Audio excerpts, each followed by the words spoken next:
Eu era casada com o Fred, mas eu não aguentava tanta humilhação, tantas agressões. Ele me batia muito, ele me humilhava muito, mas eu aguentava aquilo tudo. Sempre que ele me batia e depois ele vinha, né, aquele caso do morde e assopra, né? Aquele ditado, morde e assopra. Era o que ele fazia. Ele me batia, depois ele vinha me fazer carinho, vinha dizer que estava arrependido, que queria que eu perdoasse ele. E como eu era carente e muito apaixonada por ele, eu era dependente emocional para falar a verdade, eu acabava perdoando e voltando para ele. Mas um dia ele me bateu muito, muito, muito, muito mesmo. E eu fui para casa dos meus pais. E eu sempre tive o apoio dos meus pais. E eles me deram muito conselho, muito mesmo. As pessoas ao meu redor que sabiam tudo o que acontecia também me alertavam, me davam conselho.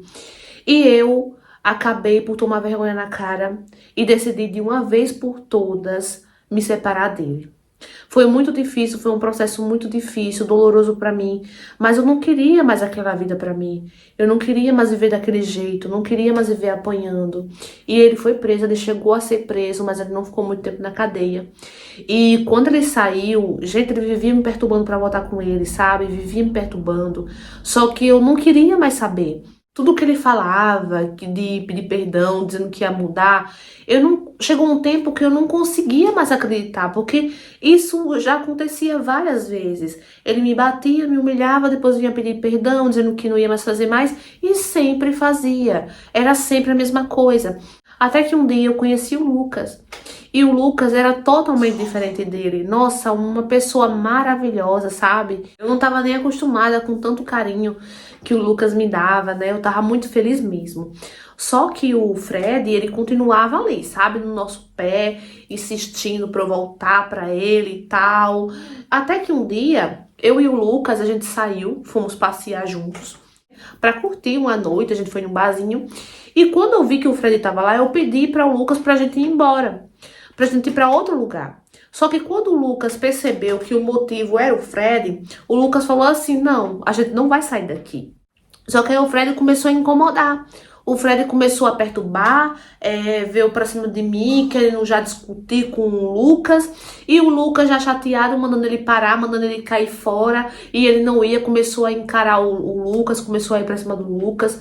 O Lucas deu um empurrão no Fred. E assim, o Lucas, ele nunca foi de brigar, ele nunca gostou de confusão, ele era muito calmo, muito tranquilo. Então o Lucas falou, cara, sai daqui, e ele não saía, mandava ele sair, ele não saía. Até que o Lucas perdeu a paciência e deu um empurrão no Fred. Quando o Lucas empurrou o Fred foi pra cima do Lucas, com tudo, gente, com tudo. Bateu tanto no Lucas, tanto, tanto, tanto, tanto, gente, que o Lucas desmaiou. E o Fred, ele novamente foi preso, mas sabe como é as coisas, não fica muito tempo na cadeia, não é? Então, depois o tempo passou, o Lucas se recuperou e nunca mais aconteceu do Fred vir atrás de mim me importunar, não é? Então, eu e o Lucas, a gente continuou vivendo a nossa vida e eu acabei engravidando do Lucas. E nossa, eu fiquei super feliz. Ele também. A gente tava realizado, sabe? Era o nosso sonho. Só que era uma gravidez de risco, né? Depois de uns meses eu descobri que era uma gravidez de risco. Só que eu quis continuar com a gravidez. Era meu sonho ser mãe. E eu tava com uma fé, uma esperança muito grande que eu ia conseguir ter o meu filho. Só que infelizmente, com 6 meses, quando eu tava com 6 meses de gestação, eu comecei a sentir fortes dores. E quando eu corri pro banheiro, eu comecei a sangrar. E era tanta dor, gente, que eu gritava, sabe? E quando eu cheguei no hospital, eu tinha perdido o meu bebê. Era um menino. Então eu fiquei arrasada, sabe? Mas o Lucas sempre esteve ali do meu lado. A minha mãe também sempre esteve ali do meu lado, me apoiando, sabe? Me ajudando. Os meus pais. E eu, sabe, com o tempo, claro que a gente nunca esquece, a dor de perder um filho é muito grande, mas com o tempo eu fui me recuperando. E eu acabei engravidando novamente. E nossa, eu tava muito, nossa, fiquei muito feliz mesmo, muito feliz, gente. Coloquei até o nome da Maria Alice, a filha da Virgínia. E eu, nossa, tava super empolgada quando descobri que era menina. Só que infelizmente eu perdi novamente esse bebê. E, meu Deus, eu fiquei com uma raiva tão grande, sabe? Eu fiquei com, sabe, eu fiquei com muita raiva até de Deus. Porque tanta criança no mundo sofrendo, sem mãe, sem pai, e eu que queria um filho para dar todo o meu amor e carinho, cuidar, eu não tinha chance, eu não tinha oportunidade, então isso me deixava muito frustrada. E o Lucas sempre ali do meu lado, sabe? Me ajudando, me encorajando, me dando força, falando que era uma fase que ia passar, que a gente ia conseguir realizar o nosso sonho e tal. Aí, gente, novamente eu engravidei de novo. E pela terceira vez eu perdi novamente. Então foi aí que eu, sabe, me terminei, sabe, de, vamos dizer assim, de me desgraçar de vez. Porque eu fiquei muito, mas muito, muito mal. E eu comecei a brigar com o Lucas, eu comecei a discutir com ele, eu passei a jogar toda a minha raiva, toda a minha ansiedade no Lucas, sabe? E o Lucas ali todo paciente. E eu terminei com ele, eu cheguei a terminar com ele, mas depois a gente voltava. Só que eu tava com uma depressão tão grande, gente, que eu, sabe, eu não queria mais saber de nada. Eu só queria ali, sabe, eu não queria conselho, eu não queria saber mais do Lucas, eu não queria saber mais do amor dele, de nada. E acabou que eu terminei de vez com o Lucas. E o Lucas, ele me ligava, chorando, dizendo que me amava, pedindo pra voltar. E eu ali, sabe, naquela dureza de tanta raiva que eu tava, até de mim mesma, sabe, por não conseguir realizar um simples, sabe? Pra mim era tão simples engravidar e segurar a gravidez e eu não conseguia. Então eu tinha muita raiva de mim mesma. E a minha mãe, um dia ela foi na minha casa. Eu tenho certeza que foi o Lucas que conversou com ela e contou tudo o que estava acontecendo. Ela foi na minha casa e ela começou a conversar comigo, sabe, me dando força e tal. Só, gente, que, sabe, eu não queria mais voltar com o Lucas. Na minha cabeça, eu nem merecia o Lucas, por eu não ser capaz de dar um filho a ele. E para piorar a minha situação, eu sofri outro baque na minha vida, que foi a morte do meu irmão mais velho, né? Tiraram a vida dele. E eu amava esse meu irmão. Ele era mais velho, mas a gente fazia aniversário no mesmo dia, gente. Então, nossa, eu sofri muito. A minha mãe, que era a única pessoa que me restou, sabe, para me ajudar, a minha mãe entrou também em uma crise muito forte, assim, de depressão, porque ela ficou muito mal com a perca do meu irmão. E eu também fiquei muito mal. Então, sabe, eu não tinha mais ninguém. O Lucas, ele, com isso tudo, sabe, ele acabou desistindo, porque ele tentou por muito tempo. Eu confesso que eu também fui errada, não é? Mas eu não tiro a razão dele, porque ele também me suportou muito. E ele tentou por muito tempo, sim, voltar comigo e eu que não quis. E ele acabou conhecendo outra pessoa e até hoje ele é feliz com essa outra pessoa, não é? Então, a minha vida ficou, fiquei perdida, sabe? Fiquei perdida. A minha mãe, ela tirava forças de não sei aonde, gente, que minha mãe tirava forças pra me ajudar, pra tentar me ajudar, porque ela também não tinha muitas forças. Ela tava arrasada, despedaçada com a morte desse meu irmão. E assim, eu fui levando, sabe, a vida. E com o tempo a minha mãe foi se recuperando. E eu, numa tristeza muito grande, eu atentei contra a minha vida. Eu tomei muitos remédios. E depois que eu tomei, gente, me bateu um arrependimento muito grande mesmo. Eu fiquei desesperada porque uma dor, gente, horrível, me faltava o ar, sabe? Eu não conseguia respirar e eu corri para pedir ajuda. Me levaram pro hospital. Nossa, gente, foi uma dor horrível. E quando a minha mãe chegou pra me ver que eu já tava um pouquinho melhor, sabe? Um pouco mais lúcida. Minha mãe foi me visitar. Gente, eu fiquei com tanta vergonha, bateu um sentimento de vergonha. Eu não sei nem explicar, sabe? Depois que eu tentei fazer isso contra a minha vida e eu vi a minha mãe chorando ali no pé da cama do hospital, me deu um sentimento de vergonha muito grande, sabe? Eu pedi muito perdão à minha mãe. Eu disse, pelo amor de Deus, mãe, me perdoa. E a minha mãe chegou pra mim e falou assim, filha, pelo amor de Deus, não faça isso. vai ser uma dor horrível pra mim, sabe? Porque eu perdi o seu irmão, eu não posso perder mais você. E eu não consigo, gente, esquecer essas palavras da minha mãe. Nossa, me dói o coração quando eu lembro, sabe? Então foi muito difícil, eu me arrependi muito, muito, muito mesmo por ter sido tão egoísta a esse ponto, sabe? Eu sei, muitas pessoas chegam pra mim, principalmente a psicóloga, e falam, olha, você não tem culpa, é uma dor, eu não passei por isso, nunca senti isso, mas é de imaginar assim a dor tamanha dor que você vinha sentindo para atentar contra a sua própria vida, deve ser uma dor imensa. Então não se culpe, sabe? Então eu tive que ter muito tratamento, muito acompanhamento para conseguir aceitar que eu não tive culpa disso tudo, não é? O tempo passou e eu e a minha mãe, a gente foi seguindo a nossa vida, não é? E assim, eu e ela, a gente começou a fazer biscuit, né? Até como forma de terapia para nós duas, não é? Porque, tipo, meio que aquilo era muito bom para aliviar a ansiedade. A gente, né, viu que a gente gostava muito de fazer isso, a gente começou a fazer biscuit para vender e foi dando muito certo, não é? E aos pouquinhos eu fui, sabe, saindo mais um pouco com minhas amigas e até com minha mãe também. E nessas minhas saídas eu conheci o Guga, não é? Que eu me apaixonei por ele, ele também se apaixonou por mim e a gente começou a namorar. Só que o Guga, ele me traía muito, muito, muito mesmo. E eu não aguentei, sabe, as traições dele. E meio que eu mesma, sabe, dispensei. E depois eu conheci o Felipe. Com o Felipe, eu tive minha filha, a Emily. E, gente, graças a Deus, né? Ela foi um anjo na minha vida, foi um presente de Deus na minha vida. Eu acredito que Deus me deu ela de presente, não é? Pra eu conseguir esquecer, sabe, toda a dor, pra eu me curar de toda a dor que eu senti pelas percas dos meus outros filhos.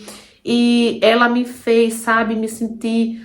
Ela me transformou, na verdade. A Emily me transformou em outra mulher. Só que infelizmente também não deu certo com o pai dela e a gente terminou. Foi muito difícil, doloroso, mas dessa vez eu tinha minha filha, a Emily, para me dar forças, né, para enfrentar todos os meus desafios. E nossa, o xodó da minha mãe, vocês não têm noção. Primeira neta e nossa, a nossa alegria, nossa felicidade foi a Emily, né, o presente que Deus nos deu. E depois eu conheci o Ricardo, né? Tantas pessoas na minha vida apareceram, né? Mas com o Ricardo, graças a Deus, deu certo. Ele, assim, gente, ele me fez. Eu costumo dizer, eu até já falei pra ele várias vezes, que ele é meu psicólogo. Porque ele sempre, sempre foi de me dar conselhos.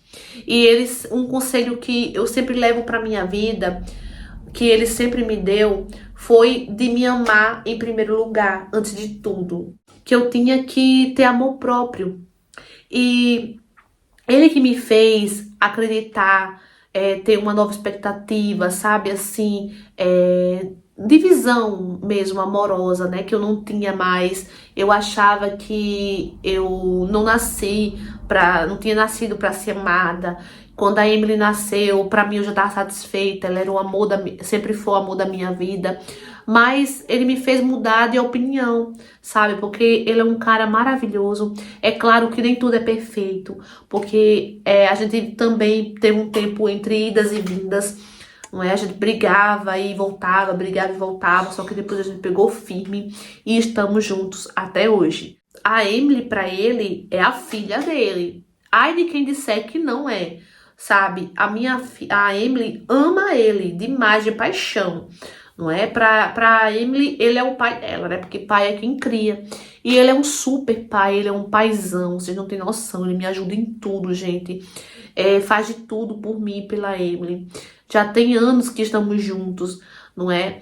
E ele sempre do mesmo jeito, dedicado, trabalhador, faz de tudo para nada faltar pra gente. E a gente entrou em processo para adotar um bebê, né? Há uns anos atrás. Conseguimos a adoção. E agora temos a Emily e um menininho, né, que sempre foi o sonho dele de adotar. Ele sempre quis adotar uma criança, não é? Porque ele sempre sentia no coração de que tinha muitas crianças, assim, que não tinha pai nem mãe, né? E ele sempre teve um sonho de adotar uma criança. E ele foi conversando comigo sobre isso e tal. E eu meio que, com o tempo, eu comecei a sentir esse desejo muito forte mesmo de adotar uma criança. E a gente adotou um menino, né? Hoje temos a Emily e o nosso bebê, né? Que tem 2 aninhos. Amo demais os dois, eu não faço diferença. O amor que eu sinto pela Emily é o mesmo amor que eu sinto pelo Bernardo. Então, gente, não tem distinção, não tem diferença, sabe? O amor é igual. A minha mãe também ama de paixão o Bernardo. Nossa, a Emily, sabe? Ama demais o irmãozinho. É claro que, assim, ele agora tem 2 aninhos, né? Dá um pouco mais de trabalho. A Emily, quando tinha a idade dele, sempre foi mais calminha, ele é mais agitado, sabe? Ele deixa a casa totalmente agitada. E amamos demais, demais, demais nosso bebê, nossa Emily, amores da nossa vida, não é? E a lição que eu quero passar com a minha história é que não importa, gente, o tamanho da dificuldade que você esteja passando, não é? Se você estiver passando por uma dificuldade muito grande, um sofrimento muito grande, algo que você diga, meu Deus, eu não consigo suportar, não tenha dúvidas de que Deus sempre está do seu lado, segurando a sua mão, não é? Depois que tudo isso passou, que a tempestade passou, eu consegui perceber que Deus sempre esteve ali do meu lado, segurando a minha mão o tempo todo, gente. Vocês não têm noção, sabe? Mas na hora do desespero, você não consegue sentir, você não consegue perceber, não é? Mas pelo menos comigo foi assim. Depois que a tempestade passou, eu consegui perceber o amor que Deus tinha por mim, que tem por mim até hoje pela minha família, que Ele sempre esteve ali segurando, do meu lado, segurando a minha mão. Não deixou que nada de pior acontecesse comigo quando eu atentei contra a minha vida, que hoje, meu Deus do céu, quando eu lembro, eu me arrependo amargamente por ter atentado contra o presente tão valioso que Deus me deu, que foi a vida, não é? Então, tudo tem solução. Costumo dizer que tudo passa. Então, é isso que eu quero dizer, quero passar para vocês. Se você estiver passando por uma dificuldade muito grande, confie em Deus. Acredite que tudo tem solução. Um dia tudo passa. E isso não vai passar de uma lembrança ruim ou até mesmo boa. Porque muitas das vezes uma coisa ruim que acontece na nossa vida serve de aprendizado, nos torna pessoas mais fortes. E foi isso que aconteceu comigo, não é? Então, amores, o que é que vocês acharam dessa história? Trouxe pra vocês uma história real enviada por uma inscrita. Muito obrigada, meu amor, por você ter enviado a sua história. Nossa, eu amei muito ler a sua história, interpretar ela. É muito linda a sua história, uma lição de vida, uma história de superação aí pra vocês, não é? E eu não preciso falar mais nada, porque ela falou tudo no final, tá? Eu acredito que uma pessoa que atenta contra a própria vida, ela tá passando por uma dor tão grande, gente, a gente não pode julgar. Porque só Deus entende o que essa pessoa tá passando. Só Deus sabe do coração dessa pessoa, a tamanha dor que ela sente a ponto de fazer isso, não é? Então, o objetivo de eu trazer também, de eu ter escolhido essa história para interpretar para vocês, é que vocês, se você estiver passando por isso, né, o que ela falou no final, lembre-se de que nada está perdido, não é? Às vezes a gente tá passando por tanta dificuldade que tenta contra a nossa vida, achando que tá perdido, que não tem solução, mas não, gente, não desista, tem solução sim, nada tá perdido, entendeu? Ergue a cabeça e vida que segue, bola pra frente, entendeu? Segura na mão de Deus, né? Como aquela música, segura na mão de Deus e vai, entendeu? Porque nada tá perdido, tudo tem solução, não é? Então eu espero que vocês tenham entendido a lição que eu quis passar dessa história, tá? Deixa aqui nos comentários uma mensagem de amor, tá certo? Pra nossa amiga que enviou a história. Desejo tudo de bom pra você, muita luz na sua vida, né? Pra sua família, né? A Emily, o bebezinho. o seu marido, não é? Que você seja muito feliz, porque você merece muito, muito mesmo. Então é isso, meus amores. Espero que vocês tenham gostado. Deixa bastante like, tá bom? Curta, comenta, compartilha se você for novo e com aquele paraquedas. Se inscreve aqui embaixo. Ativa o sininho da notificação na opção todos para não perder nenhuma história. Um beijo e até o próximo vídeo. Tchau!